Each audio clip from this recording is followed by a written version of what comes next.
यहाँ पे mining branch लेना मेरा फर्स्ट प्रायोरिटी नहीं था।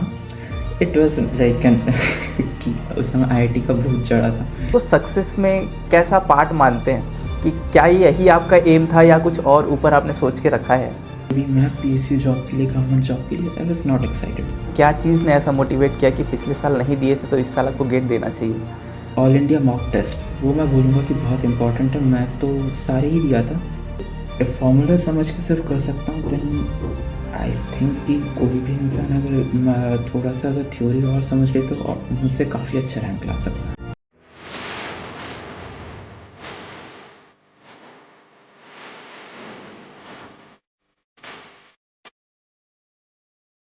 हेलो दोस्तों, मैं हूं आपका दोस्त, आपका होस्ट, और मैं आप सभी का स्वागत करता हूं आपके अपने इस माइनिंग ज्ञान के यूट्यूब चैनल पर। आज हमारे गेस्ट हैं सिद्धार्थ, जिन्होंने माइनिंग गेट 2026 में ऑल इंडिया रैंक 122 हासिल किया है। So first of all huge congratulations Siddharth, जो आपने ऑल इंडिया रैंक 122 हासिल किया है इसके लिए। Thank you so much. और अपने बारे में थोड़ा बताएं कि आपने अपनी शुरुआती जो स्टडीज़ है कहाँ से कंप्लीट की है, कॉलेज कहाँ से कंप्लीट किया है, और आपके फैमिली बैकग्राउंड के बारे में कुछ। स्टार्टिंग में मैं फैमिली बैकग्राउंड के बारे में बोलता हूँ तो वही काफ़ी इजी भी होगा समझने के लिए। तो मेरे पापा पहले इंडियन एयरफोर्स में थे। So being an x airman, अभी तो वॉलंटरी रिटायरमेंट ले चुके हैं, तो हम लोगों को बहुत जगह ट्रैवल करना पड़ता था। So that's why my whole schooling was done in Kendriya Vidyalaya. 8 से 9 जगह हॉपिंग हुआ है, 8 से 9 जगह स्कूल चेंज हुआ है। So it was like that, but different time different जगह के केंद्रीय विद्यालय में ही रहा हूँ। लास्ट में 11th-12th इट वॉज केंद्रीय विद्यालय कोलकाता। उस समय कलकत्ता वापस यहाँ पे आ गया था। After that, I prepared for JEE mains and advanced like any other IIT aspirants. So वहाँ पे JEE advanced में रैंक आया and after that I got into IIT BHU। यहाँ पे माइनिंग ब्रांच लेना मेरा फर्स्ट प्रायोरिटी नहीं था। इट वाज लाइक एन कि उस समय आईआईटी का भूत चढ़ा था कि मुझे आईआईटी ही चाहिए। तो इसीलिए जो भी ब्रांच मिल रहा था I just filled for it and got into it. So वहाँ पे मैं डुअल डिग्री परस्यू किया था। It was integrated dual degree, that was 5 years course. And last year में ऑब्वियसली यहाँ पे जैसे थेसिस एंड ऑल वो सब कंप्लीट करने के बाद after that I got into job. My first job was like the college placement where I got into Volvo Eicher and then further switched into it. So पढ़ा हूँ mining का but job किया हूँ बाकी सारे डिसिप्लिन्स का। अच्छा, आपका पासिंग आउट ईयर क्या था Siddharth? So I passed out in 2024. Okay, so at that year आपने एग्ज़ाम दिया था गेट का कि ये आपका फर्स्ट अटैम्प्ट था? नहीं, उस समय नहीं दिया था and this was my first attempt. Okay, so इस साल आपको किसने मोटिवेट किया, मतलब क्या चीज़ ने ऐसा मोटिवेट किया कि पिछले साल नहीं दिए थे तो इस साल आपको गेट देना चाहिए? सो द थिंग इज़ कि मेरा मेन जो passion and the thing I like is totally software development. और अभी के समय में आप भी देखे होंगे कि massive lay off and all हो रहे हैं, तो यहाँ पे स्टेबिलिटी उतना नहीं है। So we need something like stable, क्योंकि मैं अभी सिंगल चाइल्ड हूँ। आई हैव नो ब्रदर्स और सिस्टर्स। सो एंड मेरे पापा का रिटायरमेंट एज का हम पास में आ रहे हैं, अभी इंडिगो में काम कर रहे हैं, तो आई नीड सम स्टेबिलिटी। तो अभी यहाँ पे इतने अनसर्टिनिटी में नहीं रह सकता। सो माई प्राइमरी फोकस है लाइक गेट में रैंक करो and get some PSU jobs, because that will provide a foundation for me that कि कोई भी डिसीजन करना हो या कुछ भी घर वर चलाना हो तो चला पाओ। Right right. तो जैसे कि हम लोग अगर कैंपस प्लेसमेंट की बात करते हैं, तो जब अगर ऐसा नॉन गवर्नमेंट प्लेसमेंट लोगों का हो जाता है, सो जब आपका कॉलेज लाइफ उस डायरेक्शन में हो कि उस डायरेक्शन के प्रिपरेशन में हो, तो कोर में जंप कर पाना थोड़ा सा मुश्किल होता है। तो इससे आपने कैसे ओवरकम किया कि सॉफ्टवेयर डेवलपमेंट का चीज़ें अलग छोड़ के आपने कोर में कैसे स्विच किया फिर? Okay, so being a software developer, ये मैं बोलूँगा एक तरीके से उसी का पर्क है कि यहाँ पे आपको डिफरेंट टेक्नोलॉजीज़ के साथ काम करना पड़ता है। डिफरेंट कंटिन्यूसली चेंज होता रहता है, तो आपको कंटिन्यूस एक लर्निंग लूप में रहना पड़ता है। कभी आप रेडिस सीख रहे हैं, कभी आप काफका सीख रहे हैं, और सभी का खिचड़ी बना के आप काम कर रहे हैं उनके साथ। तो दैट वाज लाइक मेरा 1+ ईयर ऑफ प्रोफेशनल एक्सपीरियंस हो गया, 1.5 ईयर। तो ये सब अच्छे से आने लग गया, तो कोई न्यू चैलेंजेस एंड ऑल से वैसे डरता नहीं हूँ। एंड मोर ओवर मेरा मैथ्स बैकग्राउंड वैसे ही जैसे स्ट्रॉन्ग था, तो सबसे पहले मेरा वही फोकस था कि मैथमेटिकल पार्ट को मेरे को सबसे ज़्यादा स्ट्रॉन्ग करना है। Because maths was like my strongest subject, JEE के समय भी अभी भी। तो दैट वॉज द थिंग कि ये कॉमन चीज़ है जिससे मैं रिलेट कर पाऊँगा। अब इसको छोड़ के बाकी थियोरेटिकल पार्ट जो भी रहता है वो इसको सुपर इम्पोज करेगा। तो वैसे ही मैं मेंटालिटी लेके स्टार्ट किया, एंड मैथ्स वाले जो भी हैवी सब्जेक्ट्स हैं जैसे आपका हो गया रॉक मैकेनिक्स हो गया एंड ऑल, ये सब सबसे पहले कवर किया कि वहाँ पे मेरा इंटरेस्ट बने रहे। ऐसा नहीं कि एक दिन करने के बाद नहीं ये पूरा थियोरेटिकल है मेरे को करना ही नहीं है ये चीज़ ना हो। हाँ, ये तो बहुत अच्छी बात है। बाकी बात ऐसा होता है कि जो आईआईटी वाले स्टूडेंट्स होते हैं, जैसे आईआईटी एनआईटीज़ में होते हैं, उनका एप्टीट्यूड जनरली थोड़ा सा अच्छा ही रहता है ना। तो आपके अगर बारे में मैं पूछूं तो आपने इफ़ेक्टिव जो तैयारी थी अपनी वो कितने दिन की करी थी कि इतने ड्यूरेशन में मैंने अच्छे से प्रिपेयर किया तो मुझे ये आउटकम आके मिला? देखिए, अब अगर मैं बोलूँगा तो it was approximately 1 month, and 1 month से भी कम था, 3 weeks to be precise. 3 weeks and 1 day या 2 डे वैसे आप मान सकते हैं, बट अप्रॉक्सीमेटली 3 वीक्स। सो मेरे पास जब इतना कम टाइम था तो मेरा फर्स्ट प्रायोरिटी था कि जो चीज़ में मैं स्ट्रांग हूँ उस चीज़ को और ज़्यादा रीइंफोर्स करना है। एंड जैसे कि है एप्टीट्यूड मैं कभी ट्राई भी नहीं करता था, but it was almost like 15 marks का जो एप्टीट्यूड होता है उसमें 14 मार्क्स आ ही जाता है। कभी कभी इंग्लिश में जो रहता है कि कभी एक वर्ड का मीनिंग नहीं जानता हूँ तो वो चीज़ मेरे को छोड़ना पड़ता था। वहाँ पे सिनोनिम वाला जो क्वेश्चन आता है जैसे इस बार ही हुआ था सिनोनिम, वो वर्ड का मुझे मीनिंग नहीं पता था, सिनोनिम था या एंटोनिम था, जो मतलब वैसे ही कुछ जो था वो मैं मेरे तो को देखता ही नहीं हूँ। उस वर्ड का मीनिंग नहीं पता था तो छोड़ना पड़ा था। बाकी वरना I got full score in aptitude. वैसे ही आप अगर इंजीनियरिंग मैथमेटिक्स का देखेंगे तो इंजीनियरिंग मैथमेटिक्स में एक सिली मिस्टेक कर दिया था जल्दबाजी में, वहाँ पे कम टाइम था तो जो आपका आइडेंटिटी मैट्रिक्स वाला क्वेश्चन था वहाँ पे -6 आई था लास्ट में, वो फैक्टर की जगह मैं गलती से -5 आई ऑप्शन कर दिया था, तो इस वजह से वो वहाँ पे नेगेटिव हो।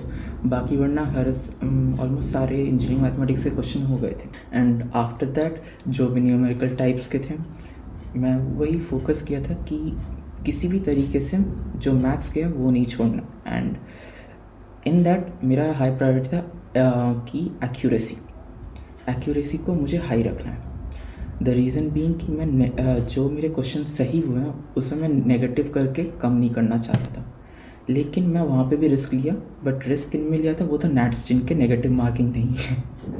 So this was my like primary goal कि नेगेटिव से जो मेरा पॉजिटिव हो रहा है उसे नहीं कम करना है, रिस्क लेना है तो नेट्स में। एंड टू बी ऑनेस्ट मैं एमसीक्यू ज़्यादा अटेम्प्ट भी नहीं किया था, मेरे जितने मार्क्स आए थे पूरे नेट्स के बेसिस पे ही आए थे, other than engineering mathematics and aptitude बाकी सारे नेट्स पे ही आए थे। तो हाँ, यही चीज़ था। एंड नेगेटिव मार्किंग में जहाँ तक मुझे याद आ रहा है -2 मेरा टोटल नेगेटिव मार्किंग हुआ था। वही 1 मार्क्स के 3 गलत हुए थे एंड 2 मार्क्स नहीं, 1 मार्क्स के 1 गलत हुए थे, 2 मार्क्स के 2 गलत हुए थे। So it was total -2 marks. Okay. तो एक्यूरेसी काफ़ी अच्छी थी हाँ, एक तरीके से। हाँ, तो जैसा कि हम लोग देखें तो आप अपने जो ग्रेजुएशन मतलब जो एकेडमिक्स के ईयर्स थे उसमें आपने मेनली सॉफ्टवेयर डेवलपमेंट पे ज़्यादा ध्यान दिया है। तो उस समय से क्या आप माइनिंग पे थोड़ा कंसेप्चुअल बेसिस पे घुसे थे कि बिल्कुल आइडिया नहीं था माइनिंग का, बाकी चीज़ों पे ही ध्यान देते थे, ऐसा था? देखिए, मैं उस समय सॉफ्टवेयर डेवलपमेंट में ही था, ये बात तो अनडिनाइबली बिल्कुल सही है। एंड माइनिंग का मैं जितना पढ़ा था वो है एग्ज़ाम के 1 दिन पहले एग्ज़ाम के 1 दिन पहले पढ़ के किसी तरीके से एवरेज मार्क्स के ऊपर लाना, वहाँ पे हम लोगों के लिए काफ़ी होता था। That would be a good CGPA, क्योंकि आफ्टर ऑल IITs में हम लोगों के जो प्रोफेसर्स होते थे they were like an experience in themselves, क्योंकि हम लोगों के क्वेश्चंस ऐसे बहुत सारे होते थे कि आप सोच लीजिए कल आपका 1 हफ्ते बाद आपका एग्ज़ाम है, तो 10 क्वेश्चन है, हमको दे दिए, पूरे क्लास को दे दिए कि 10 क्वेश्चन आएंगे, इसमें से 20 क्वेश्चन सी है, इसमें से 10 आएंगे, दम है तो सॉल्व करके दिखाओ एंड उसमें से भी आधे सॉल्व हो जाए तो बहुत बड़ी बात है। तो ऐसे एंड ओपन बुक टेस्ट हमारे बहुत होते थे कि टोटल रिसोर्सेस, आप लाइब्रेरी जाना है, पूरा 2 दिन का टाइम दे देते थे, 2 क्वेश्चन होता था कि सॉल्व करके दिखाओ। And those were like exhaustive question, सब लोग ग्रुप बना के करते थे लेकिन फिर भी पूरा सॉल्व नहीं हो पाता था, but like those are also experience. पर इन सब का इसलिए मैं कह रहा था कि ये सब चीज़ें जो है ये पहले से पढ़ के वैसे बिल्डअप नहीं होते हैं और यहाँ पे कि एक टाइम में मैं जो क्लासेस है वो अटेंड कर लिया, उससे भी बिल्डअप नहीं होने वाला। एट द टाइम वहाँ पे हम लोग अडाप्ट करते थे, किसे क्या पता है उस हिसाब से ग्रुप होके कि ठीक है ये बंदा इस चीज़ का देख लेगा, वो बंदा उस चीज़ का देख लेगा, इसी तरीके से।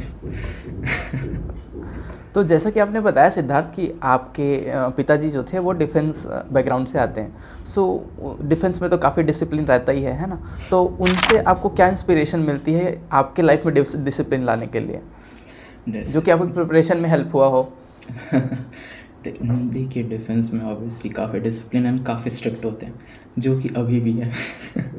मतलब ये तो लाइफ टाइम वाली बात है। अब अभी भी मैं काफ़ी डांट सुनता हूँ एंड ऑल। ये चीज़ एक चीज़ है कि मैं बोलूँगा एक तरीके से परसेवरेंस को भी बिल्ड करता है कि कुछ चीज़ अगर नहीं हो रहा है बीच में जैसे गिव अप कर देते हैं बहुत लोग, तो वो चीज़ मैं कभी फेस नहीं किया हूँ। क्योंकि ऐसा हुआ है कि मैं एक चीज़ नहीं कर पा रहा हूँ तो बहुत कुछ सुनने को मिला, लेकिन वही है कि बिल्ड ऐसा हो गया था कि ठीक है 100 सुन लूँ, लेकिन जितना मैं सुनता था उतना मेरा फ्यूल होता था कि नहीं ये मेरे को सही करके दिखाना है। So that was one of the thing कि नेगेटिव चीज़ बढ़िया से बढ़िया मैं बढ़िया। इंस्पिरेशन ड्रॉ करता हूँ कि नहीं मेरे को करना है, जवाब देना है इसका। हाँ, तो जैसा कि हम लोग देखते हैं कि एग्ज़ाम के प्रिपरेशन के लिए लास्ट के 1 मंथ जो होते हैं बहुत क्रूशियल, बहुत इंपॉर्टेंट होते हैं, है ना? तो आपने तो बताया कि आपके प्रिपरेशन ही पूरा 1 महीने में हुई है ना? तो बाकी लोगों के लिए आप क्या सजेस्ट करना चाहेंगे जो कि 1 महीने में हो सकता है उनकी प्रिपरेशन उतनी अच्छी ना हो पाए, है ना? तो उनको तो माइनिंग के सब्जेक्ट एक्स्ट्रा पढ़ने पड़ेंगे, तो अगर वो माइनिंग के सब्जेक्ट्स थोड़ा सा एक्स्ट्रा पीछे पढ़ के रखें तो उनको ऑलमोस्ट कितनी तैयारी करनी चाहिए इसको, मतलब इस एग्ज़ाम को अच्छे से अच्छे रैंक के साथ पास करने के लिए? ओके, देखिए तो जैसे मैं अपने कॉलेज से पहला नहीं हूँ कि जो ऐसा स्कोर किया। आपके प्रीवियस बैच में भी ऐसे मेरे 2-3 दोस्त थे जो नियर अबाउट 150 के आसपास स्कोर किए थे। तो दोज आर ऑल्सो लाइक मेरी बैचमेट्स थे ये 2024 पास आउट्स एंड ऑल। सो वहाँ पे सभी से मैं जितने अपने दोस्तों से पूछा हूँ, एवरीवन लाइक कि लास्ट के 1 या 2 महीने अगर अच्छे से प्रिपरेशन कर पाओ इट विल बी एनफ। लेकिन गिवन कि वो 1 या 2 महीने आप 10 से 12 घंटे करके पढ़ रहे हो, it would be that much strict. So अब जैसे मैं कहा कि मैथ्स को मैं रेनफोर्स कर रहा था, जैसे आपका हो गया कि रॉक मैकेनिक्स एंड ऑल। सो ये चीज़ें कि ठीक है मैं कॉलेज में पढ़ा था बट वो चीज़ें याद नहीं रहता आफ्टर 1 ईयर ऑफ प्रोफेशन, तो मुझे फिर से रिवाइज़ करना पड़ा था, फिर से स्क्रैच से पढ़ना पड़ा था। सो इस केस में मुझे क्रैश कोर्स बहुत काम आया। एंड जो पहला चीज़ मैं किया था, देखा था कि जो प्रीवियस ईयर क्वेश्चन पेपर्स वो चीज़ दैट इज़ मस्ट, मैं तो मेरे हिसाब से तो बिल्कुल 100% करना ही है। अब यहाँ से क्योंकि प्रीवियस ईयर क्वेश्चन पेपर से 2 चीज़ें समझ में आती है। एक है कि हर एक सब्जेक्ट के कुछ बेसिक्स क्वेश्चंस रहते हैं जो कि आप एक बार वैसे ही जो क्रैश कोर्स से बिंज वॉच करेंगे तो वो थ्योरी आपको याद रहेगा ही एंड वो आप आंसर कर ही पाएंगे, दैट इज़ गिवन। ये हो गया थियोरेटिकल पार्ट। अब हो गया जैसे मैथमेटिक्स का understanding and all, there are certain patterns, हर क्वेश्चन का एक सर्टेन पैटर्न है। एंड जहाँ तक मैं नोटिस किया हूँ, कोई भी जो मैथमेटिकल लेवल के क्वेश्चन है चाहे जितना भी हार्ड क्यों हो, वो 2 या 3 फार्मूलाज के कॉम्बिनेशन से ज़्यादा पे नहीं हो रहा है। एट मैक्स 3 फार्मूला या किसी रेयर केस में 4 फार्मूला का यूज़ हो रहा है, बस इतना ही। सो यहाँ पे एक चीज़ जो सबसे ज़्यादा इंपॉर्टेंट लगा वो है फार्मूलाज। इसके लिए जो आपके साइट से प्रोवाइड किया गया था एक फार्मूला हैंडबुक, वो चीज़ सबसे ज़्यादा काम करे, क्योंकि हर एक चीज़ अगर कोई भी रिवाइज़ करना हो फार्मूलाज एंड ऑल वहाँ से डायरेक्टली मिल जा रहा था। एंड नेक्स्ट थिंग जो रहता है एग्ज़ाम एंग्जाइटी की वजह से फार्मूला भूलना, तो मेरा उस साइड से रिकमेंडेशन होगा कि पेज टू पेज मतलब फार्मूला बुक के स्टार्टिंग से एंड तक जितने फार्मूलाज हैं वो हर एक चीज़ बार बार लिख लिख के ऐसे याद कर लो कि वो लगे कि आपका सेकंड नेचर हो। तो अगर ये कर लिए तो ईज़िली 40+ मार्क्स स्कोर आराम से हो जाएगा। एंड अब उसके बाद बाकी जो चीज़ें रहें जैसे एप्टीट्यूड, इंजीनियरिंग, मैथमेटिक्स, सो मेरे केस में जैसे मैथ्स में मैं स्ट्रॉन्ग था तो मुझे उतना कोई दिक्कत फेस नहीं हुआ है। बट किसी को अगर इंजीनियरिंग मैथमेटिक्स एंड ऑल करना हो तो I don't think it is कि वेरी डिफ़िकल्ट है। 11th 12th में जो पढ़ते हैं वही चीज़ है, तो 11-12 का एनसीईआरटी भी अगर देख ले वापस खोल के, सो वो पूरा इजीली कवर हो जाता है कि वहाँ पे प्रैक्टिस क्वेश्चन अगर एक्स्ट्रा बनाना हो तो दैट विल बी फाइन। अब मेरे केस में जैसे कि मैं पूरा बिंज वॉच टाइप का किया था, लेकिन आफ्टर दैट मुझे अप्लाई भी करना था क्योंकि सिर्फ थ्योरी पढ़ के कुछ नहीं होता है। तो अप्लाई करने के लिए प्रीवियस ईयर क्वेश्चन जो चैप्टर जो पढ़ा था, मतलब कोई भी सब्जेक्ट, तो पूरा end to end fully solve करा। सॉल्व करने के बाद वहाँ पे फिर आपका जो एक क्वेश्चन बैंक बुक है वो भी ऑलमोस्ट 50% सॉल्व कर दिया था कि एक्स्ट्रा क्वेश्चंस और कैसे होते हैं वो करना।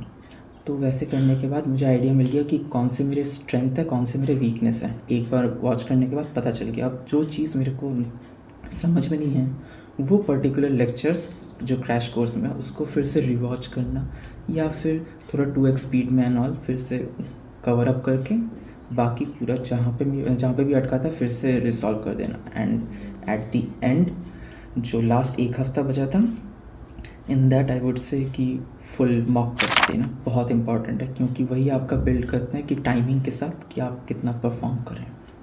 That would be very important. Okay okay.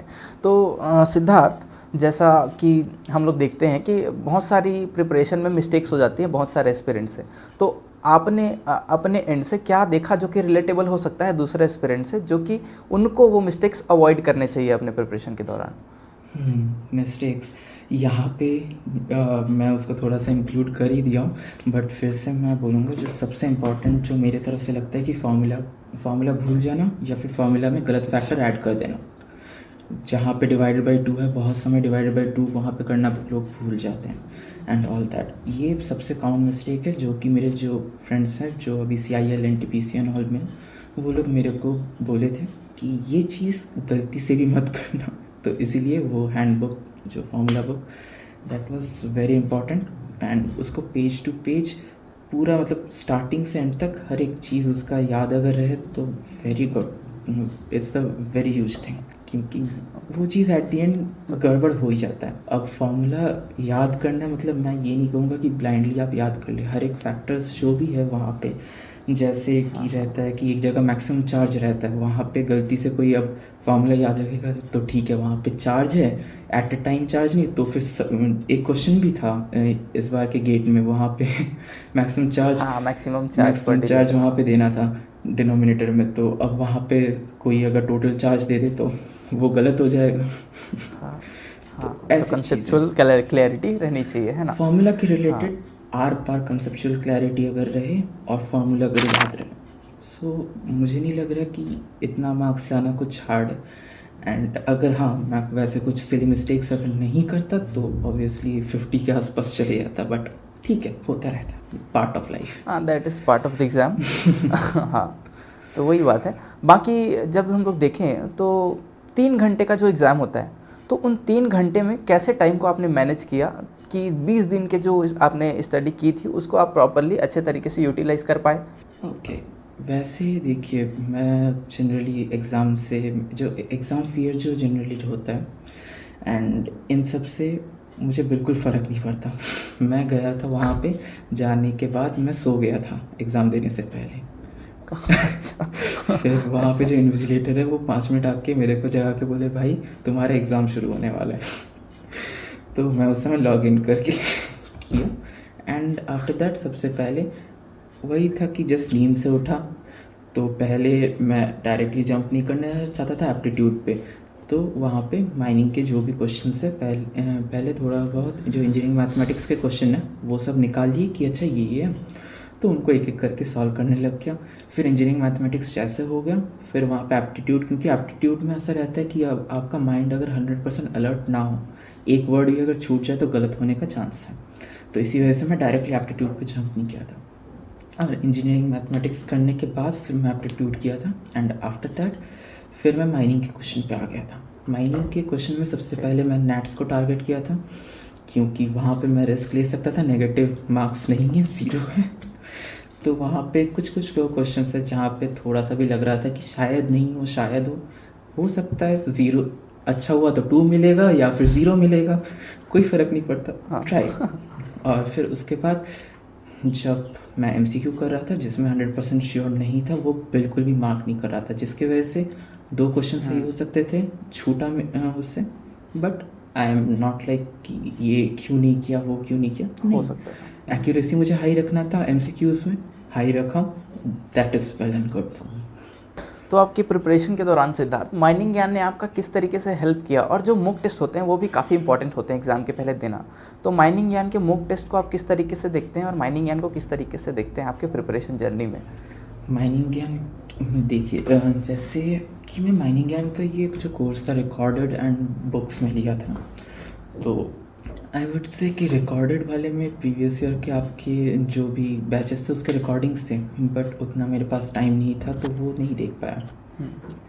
जो मैं देख पाया था क्रैश कोर्स। अब अगर क्रैश कोर्स नहीं होता देन जहाँ तक मुझे लगता है कि कम से कम और 10 से 15 मार्क्स हटा दीजिए तो उतना मेरा मार्क्स होता, and which will not be like कि मैं क्वालिफाई भी नहीं करता, बेयरली क्वालिफाई करता, तो वहाँ से पीएसयू तो दूर दूर तक नहीं होने का चांसेस है। सो हाँ, ये एक चीज़ है, क्योंकि देख जो मेन चीज़ है कि एप्टीट्यूड एंड इंजीनियरिंग मैथमेटिक्स वो मैं क्रैश कोर्स में टच भी नहीं किया था वो दोनों के लेक्चर्स, क्योंकि उतना आता ही है। तो बाकी जो माइनिंग के पार्ट है वो अगर आपके थ्रू यहाँ पे नहीं देखता तो मतलब बेयरली पास करता यही चीज़ है। एंड जो चीज़ है आपका कि ऑल इंडिया मॉक टेस्ट, वो मैं बोलूँगा कि बहुत इंपॉर्टेंट है। मैं तो सारे ही दिया था, वो मैं टाइम पे नहीं दे पाया था क्योंकि आपके उस समय हो गए थे सारे ऑल इंडिया मॉक टेस्ट, तो फिर मैं as a practice mock test वहाँ पे टाइम लगा के मैं दिया था। एंड इन दैट उससे मुझे समझ में आया कि मेरा कितना करंट एक्यूरेसी है, कितना क्या है। वही चीज़ है कि मैं एक्यूरेसी पे बहुत ज़्यादा फोकस किया था, क्योंकि ऑब्वियसली पॉजिटिव जो चीज़ जानता हूँ वहाँ से मैं मार्क्स नहीं देना चाहता था। एक तरीके से ग्रीडी अप्रोच या जैसा बोलना वैसा आप बोल सकते हैं। तो ये चीज़ था मेरे साइड से। तो पूरे जॉब के जो दौरान आपके साल का पूरा जो मतलब साल में पूरे जॉब का ही चीज़ें चल रहा था, तो उसके बीच में प्रिपरेशन स्टार्ट कर पाना, क्योंकि बहुत लोग ऐसे एस्पिरेंट्स हैं जो कि अपने जॉब के साथ प्रिपेयर करना चाहते हैं, क्योंकि वो लोग जॉब कर रहे होते हैं तो उनका मानना है कि हमें टाइम नहीं मिल पाता, हम लोग लास्ट में ऐसा दिक्कत हो जाता है। तो आप इसे किस तरीके से देख पा रहे हैं कि कितना टाइम आप दे पाए, कितना टाइम लोग मतलब जॉब के साथ दे सकते हैं, या क्या है वो प्रिपेयर करने मतलब कर पाएंगे कि नहीं कर पाएंगे जॉब के साथ? देखिए, अब अगर मैं अपने जॉब का ही बोलूँगा तो जैसे even I think internet will agree कि IT job is one of the most hectic job. वहाँ पे 24 घंटे काम करा देते हैं, उनको कोई फ़र्क नहीं पड़ता। तो और उस जॉब में रह के भी ठीक है मैं प्रिपरेशन कर पाया था। So at the end of the day जब वीकेंड्स एंड ऑल मिलता है, वीकेंड्स में भी कभी कभी काम कराते हैं, पर अब अगर आप जॉब के साथ करना चाहें तो 4 आवर्स अ डे किसी तरीके से निकाला जा ही सकता है। वहाँ पे हाँ आपको कभी कभी कॉम्प्रोमाइज़ करना पड़ेगा कि थोड़ा स्लीप कम हो या कुछ, those things are part of life, वो करना पड़ता है, कुछ पाने के लिए कुछ खोना पड़ता है, सीधी वजह से। तो उस हिसाब से आपको करना पड़ेगा। अब मेरा जैसा केस था कि जनवरी 2 मैं यहाँ पे छुट्टी वुट्टी लेके आ गया था कि मुझे प्रिपेयर करना है। जनवरी 2 से मैं वैसे 10 से 12 घंटा लगा रहा हूँ। जनवरी 2 को मैं यहाँ पे आया था, उसके बाद जो हुआ था 1 हफ्ते के लिए मैं कुछ किया नहीं था बिकॉज ऑफ सम रीज़न, मुझे एग्जैक्टली याद नहीं है।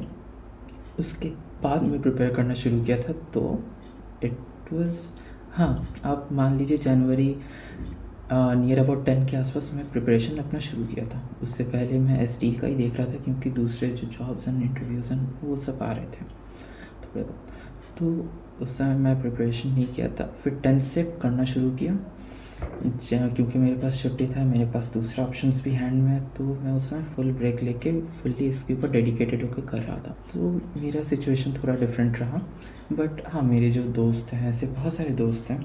मुकेश जैसे एक एग्जांपल मेरे साथ ही पढ़ा था, वो बीटेक का सिर्फ था 4 ईयर कोर्स में, आप ही का माइनिंग ज्ञान एलुमनाई भी है। सो अच्छा वो भी वैसे ही किया था, जॉब के साथ ही किया था। एंड उसका भी कहना था कि दिन में 4 घंटा कोई भी पढ़ सकता है, लास्ट के 3 महीने अगर 4 घंटा रोज़ करके पढ़ ले देन अच्छा मार्क्स लाया जा सकता है, उसमें कोई दो राय नहीं है। बढ़िया है बढ़िया है। तो आप अपना जो गेट रैंक है इसको अपने लाइफ में किस तरीके से देखते हैं, मतलब आपके लाइफ का अभी तक का अपना एम क्या मानते हैं आप, और ये रैंक उसमें किस तरीके से रोल प्ले करता है? देखिए, अब मैं जब प्रिपरेशन कर रहा था तब जैसा मार्क्स आया था मुझे लगा था कि सब 100 होगा, बट ठीक है 122 इज़ फाइन।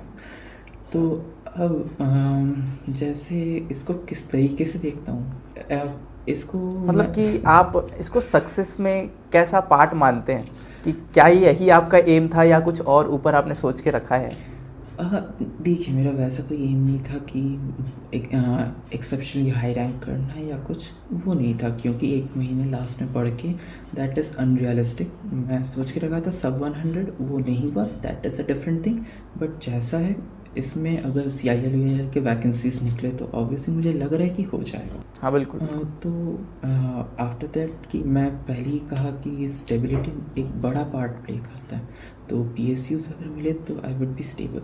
सो उस डायरेक्शन में it's like one of the major step कि फाइनली स्टेबल एक जॉब मिल पाएगा जिसकी वजह से मैं आगे का जो भी फ्यूचर प्लान आउट करना हो या कुछ भी करना हो वो कर पाऊँ। सो दैट इज जैसे यहाँ पे एक हाँ पॉइंट करने वाली बात ये है कि बहुत लोग जो है ना, मेरे साथ भी जो कॉलेज में थे, तो वो सब भी मतलब या तो DA या SD के प्लेसमेंट के पीछे लगे हुए थे, और सब लगे हैं, सब जॉब भी कर रहे हैं। तो ऐसा क्या चीज़ है जो कैंपस के दौरान हमें समझ में नहीं आती कि PSU जॉब जो है वो स्टेबल जॉब है, ये अच्छा रहेगा as compare to that sitting job?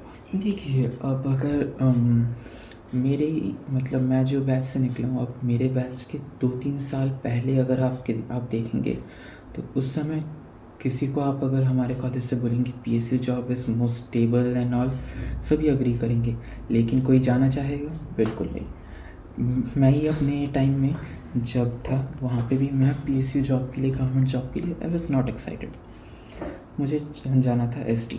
लेकिन अभी का मार्केट सिनेरियो टोटली चेंज हो चुका है। यहाँ पे एज एन SD1 जो पोजीशन पे मैं हूँ वहाँ पे अब हम लोगों का वैसे रिक्रूटमेंट एंड ऑल बहुत कम हो चुका है। हाँ, अब जैसे आप ग्रो करते रहेंगे SD2 के अब ऑनवर्ड वैकेंसीज़ हैं, लेकिन वो भी बहुत स्लो स्पेस में फिल हो रहा है। तो जॉब मार्केट SD में काफ़ी इम्पैक्ट हो। अब न्यूज़ देख रहा हूँ कि यहाँ पे अमेज़ॉन, सेल्सफोर्स जितना ले ऑफ किए हैं वापस से हायर कर रहे हैं, हायरिंग ड्राइव कर रहे हैं, but that is not like कि आप उसके बाद बेट कर पाएंगे कि ये होगा ही एंड होगा। वो फ्यूचर प्लान्स कोई प्रेडिक्ट कर रहे हैं एंड ऑल। सो यहाँ पे आप अगर ऐसे सोच लीजिए, जैसे मैं ही अपने जॉब के केस में बात कर रहा हूँ, वॉल्वो आइशन वो आपका मैकेनिकल का जॉब हो गया जो कि मेरा फर्स्ट जॉब रहा। सो वहाँ पे आप अगर जो भी काम करेंगे वहाँ पे ट्रक डेवलपमेंट, बस डेवलपमेंट, मैं जैसे वॉल्वो के बसेस एंड वॉल्वो के ट्रक्स, आइशर के ट्रक्स, आइशर के डंपर्स एंड ऑल जो माइंस में काफ़ी यूज़ भी होता है, इन सब का टेस्टिंग, रोबस्टनेस कितना है से लेके एवरीथिंग, फिर उनका डिज़ाइनिंग पे काम, ये सब भी किया। तो अब ये चीज़ें इंटरेस्टिंग है, लेकिन मुझे नहीं था, तो मैं यहाँ पे अगर मैं करियर करता तो ये एक स्टेबल करियर होता। आप कह सकते हैं कि ऑलमोस्ट PSU लेवल का, क्योंकि Volvo and Eicher are giants and mining में तो वॉल्वो के मेनली रहते हैं। So those things.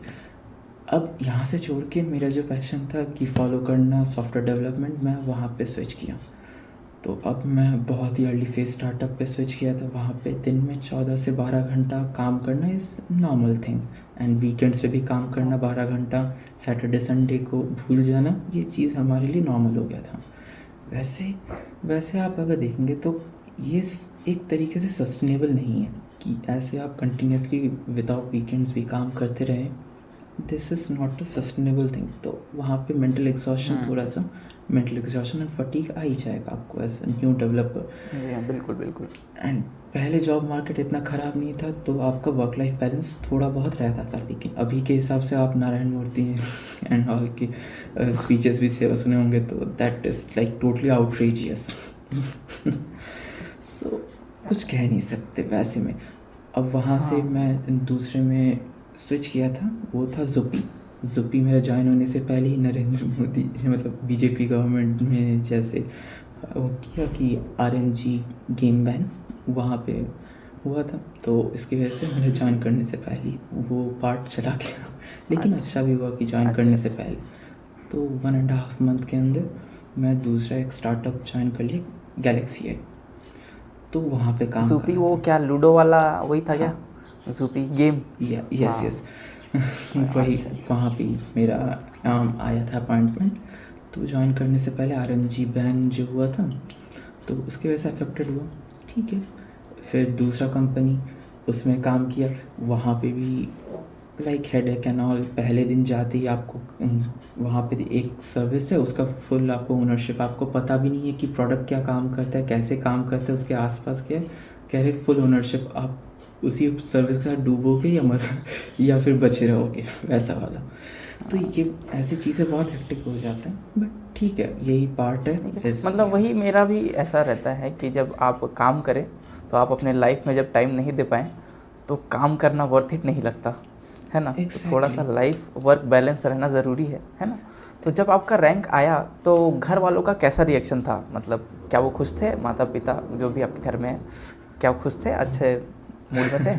देखिए, तो उनका तो सबसे पहले क्वेश्चन था कि PSU मिलेगा या नहीं क्योंकि हाँ रैंक से किसी को एट द एंड फ़र्क नहीं पड़ता, काम हाँ बना या नहीं बना।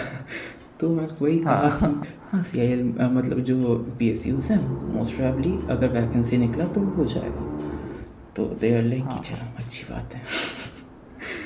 बढ़िया एंड बढ़िया। जो तो फैमिली डिफेंस में रहते हाँ हैं उनसे इतना मिलना ही बहुत काम बहुत है।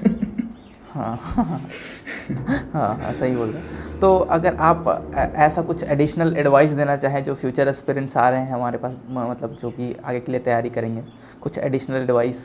एडिशनल एडवाइस, हाँ क्योंकि आपने बहुत कम तैयारी करके इतना बड़ा अचीवमेंट किया है, तो अगर थोड़ा और एक्स्ट्रा करे कोई आदमी तब तो आप अच्छे जगह पे पहुंच सकते हैं, है ना?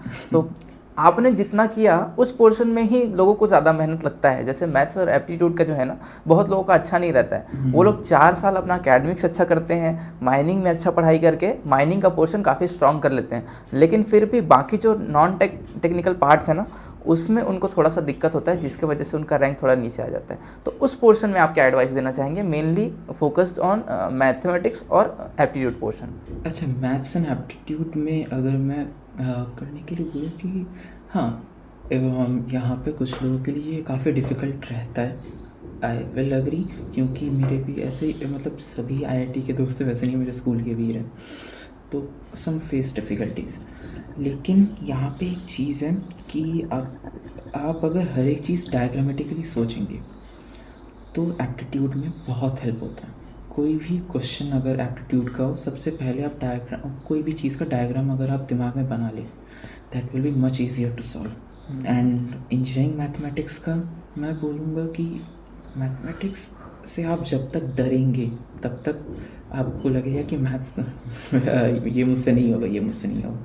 जब आप उस डर को ओवरकम कर जाएंगे तो मैथ्स आपके लिए कोई बड़ा फैक्टर वैसे नहीं लगेगा। क्योंकि eight the end of the day ये ऐसा ही है कि इक्वेशन को इक्वल टू के लेफ्ट साइड में कुछ है, राइट साइड पे कुछ है, उनको बस मैनिपुलेट करके आपको आंसर पे लाना है। एंड बाकी माइनिंग का जैसे स्ट्रॉन्ग करना, उस पर आई डोंट थिंक सो मैं ज़्यादा क्वालिफाइड हूँ, क्योंकि मैं पूरा फार्मूला पे ही फोकस करके किया था, फार्मूला समझ के किया था, तो उसी पे मैं पूरा किया था। तो मैं जब फार्मूला समझ के सिर्फ कर सकता हूँ, देन आई थिंक कि कोई भी इंसान अगर थोड़ा सा अगर थ्योरी और समझ ले तो मुझसे काफ़ी अच्छा रैंक ला सकता है। क्या आप भी ऐसा मानते हैं कि जिसका एप्टीट्यूड थोड़ा अच्छा रहता है, मैथमेटिक्स में कमांड अच्छा रहता है, उसका ऑटोमेटिकली गेट का पेपर अच्छा जाता है? क्योंकि नॉर्मल जो माइनिंग बेस्ड क्वेश्चन रहते हैं उनमें भी थोड़ा सा फिजिक्स, थोड़ा सा कंसेप्चुअल एप्टीट्यूड लगा के वो भी क्वेश्चन सॉल्व हो जाते हैं, हाँ है ना? देखिए, जैसे मैं एग्ज़ाम्पल लेके बोल रहा हूँ, मेरा एक दोस्त है जो भी IIM कलकत्ता में ही है, वो माइनिंग का ज़ीरो प्रिपरेशन करके गया था पिछले साल, and he score near about 35, zero preparation के साथ, ओके। बस कॉलेज में जितना थोड़ा बहुत याद रहा एंड उसी से। सो अब मेरे साथ का, then I will say he is also good at maths. So maths and aptitude अगर आपका अच्छा है, देन आप ऑब्वियसली कट ऑफ के ऊपर आप जा ही सकते हैं, क्योंकि अभी तक 35 के ऊपर तो कट ऑफ नहीं गया है जहाँ तक मैं प्रीवियस ट्रेंड देखा हूँ। सो कट ऑफ आप क्लियर कर लेंगे। बाकी जो रहा कि थोड़ा अच्छा रैंक के लिए, उसके लिए आपको माइनिंग में तो डिप करना ही पड़ेगा, and that is like inevitable thing. तो कोई माइनिंग का ऐसा सब्जेक्ट था जिसमें आपने चैलेंज फेस किया, मतलब थोड़ा बहुत तो माइनिंग का पढ़ा ही होगा थोड़ा बहुत तो उसमें कोई ऐसा सब्जेक्ट माइनिंग का था जिसमें आपने चैलेंज फेस किया? माइनिंग का देखिए, हम्म, ऐसा कोई सब्जेक्ट, हाँ थियोरेटिकल जितने भी पार्ट थे, सारे सब्जेक्ट में जितना भी थ्योरी पार्ट था जो कि डायरेक्टली बिल्ड नहीं हो रहा था कि लॉजिकली मैं किस तरीके से सोचूं, जैसे पोल्यूशन में किस तरीके से स्प्रेड होगा, माइन एनवायरनमेंट में जैसे आ गया कि वहाँ पे कौन से में एडियाबेटिक होने पे कैसे स्प्रेड होगा एंड ऑल, वो मैं जो डायग्राम्स है उनके साथ कोरिलेट नहीं कर पा रहा था, तो वो जैसी चीज़ है तो मैं उसको स्किप कर दिया एंड ऐसे में बहुत चीज़ें स्किप किया हूँ जो चीज़ उतना समझ में नहीं आ रहा था। तो लेकिन वही है कि हर एक चीज़ के पीछे हमेशा कुछ ना कुछ लॉजिक रहे, तो ये तो 100% एक्सपेक्ट नहीं कर सकते। हाँ, उसमें सर्टन लॉजिक था जिसके वजह से वो बिल्ड हो रहा है, वरना आफ्टर ऑल एनवायरनमेंट में क्या फिजिक्स ही है बट वो मैं समझ नहीं पा रहा था, तो दैट्स व्हाई आई स्किप्ड। सो यही चीज़ है कि कुछ चीज़ें जो बहुत ज़्यादा डिफ़िकल्ट हैं उनको स्किप करना ही बेटर रहता है मेरे हिसाब से, क्योंकि एक सब्जेक्ट में अगर मैक्सिमम मार्क्स भी देखा जाए तो 13 मार्क्स रहे, अगर आप बेसिक्स अच्छे से जान लें तो उस सब्जेक्ट में से 3-4 मार्क्स तो आप ला ही सकते हैं।